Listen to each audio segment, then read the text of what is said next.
Satnam and Namaste. Thank you for joining us with this gathering this afternoon. If you're here for the first time, welcome. And if you're a repeating guest, hello again.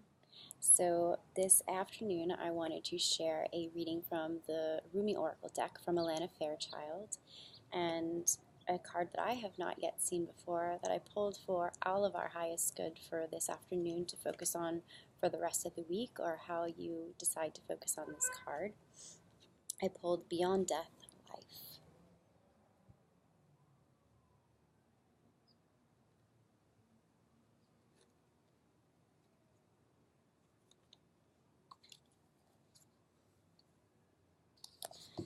Footprints lead to the shore of the sea. Beyond that point, no trace remains. I am calling to you. Can you hear me? Listen. Within your heart, there I speak. My voice rings true. You are urged beyond what has been. The time has come. Lay it to rest now. This evening comes as grace to free you from all that you have known, for what you have known is now too small for your soul. Bear your uncertainty with equanimity. I am certain enough for both of us. Allow me to show you the light that you are, that burns within you, blazing angel of heavenly purity. I will unveil you to yourself, undressing your ego, casting aside its layers, as tender as a lover with unwavering attention upon the sacred body of light. You shall know yourself in truth as pure, beyond all experience, untainted, ever innocent, as a pure vessel, stripped bare, ready for the divine revelation, as light, as life, as love. The soul craves variety because it leads to wholeness, and wholeness leads to divine revelation. The purpose of the soul incarnating in this world in the first place is to realize its divinity through the sacred crucible of life. The older the soul, the closer it is to the realization of divine oneness, and the more powerful its determination to shed that which would constrain complete and conscious immersion into the divine presence. So here you are, an old soul at the edge of something you have known, at the cusp of an ending and a beginning.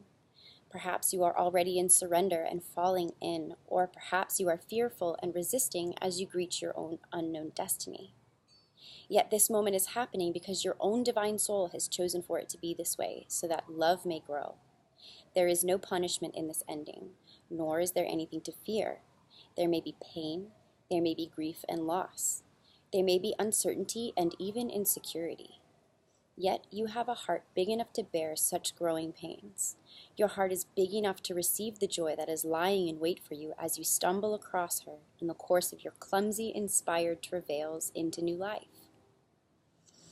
You can scoop her up in your arms and spin her wildly about as she desires or delights in your embrace, throwing her head back and laughing her vibrant, contagious laughter, filling you with exquisite ecstasy. Yes, you shall know the truth, the knowledge that the divine is with you, guiding every unfolding moment of your life journey. No matter how dark it may first appear, the divine is with you in unflinching generosity, with compassion and with fierce passion for your blooming into all that you are, all that you can be. So what you must do to receive this divine grace, this new life, you must be willing to face death. It may be that death has come to you in the form of a loss of a beloved one, a physical loss that takes you into the darkest despair or depths of your grieving heart. It may be death that comes to you in the ending of a financial or professional situation you once relied upon.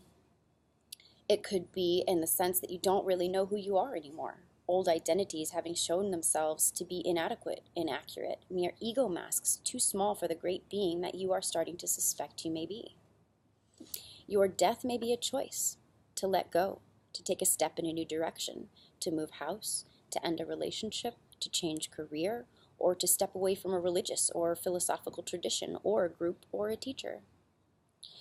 Your death may not feel as though it has come by choice at all.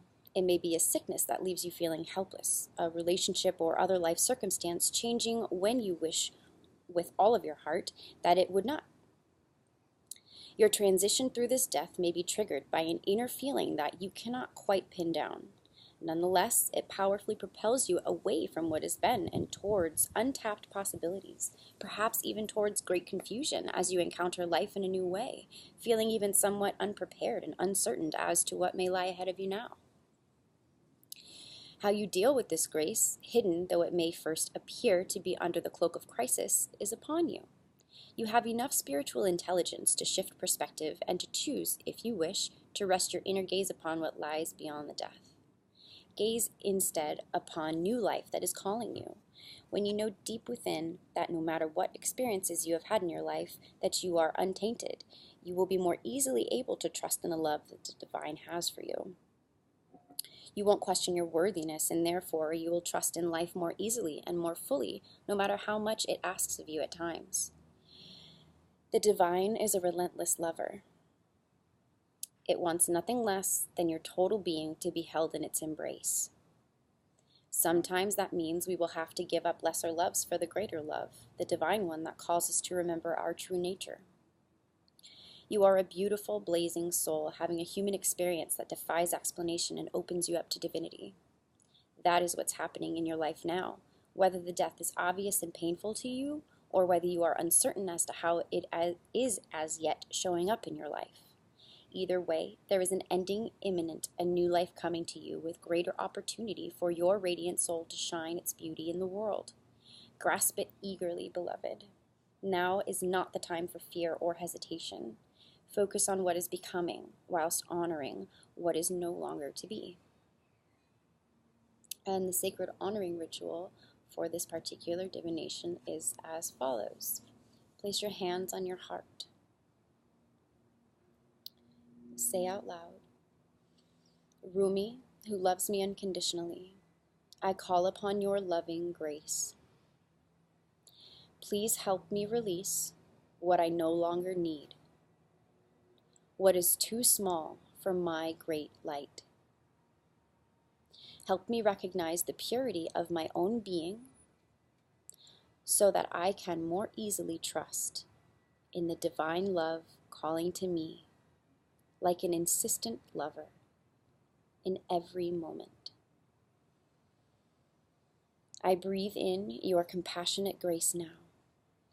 Thank you, my beloved. And keeping your hands resting at your heart, at the center of your chest, simply breathe in and out, gently and easily, focusing on the feeling of your hands on your chest. Do this as long as it feels good for you. When you've finished, open your eyes and you've completed your honoring ritual. So beyond death, life. And death can come in many forms. It could be something you're not even realizing yet. And this goes along with the countless messages that I, and in conversation and discussion, have heard that others are still experiencing, where the whole idea of letting go and trusting is still a very potent message that's coming through in many different angles and readings and experiences for a lot of different people. And I send you my highest vibrations of light and most unconditional love, and I hope you have a beautiful rest of your weekend. Thank you for joining us this afternoon.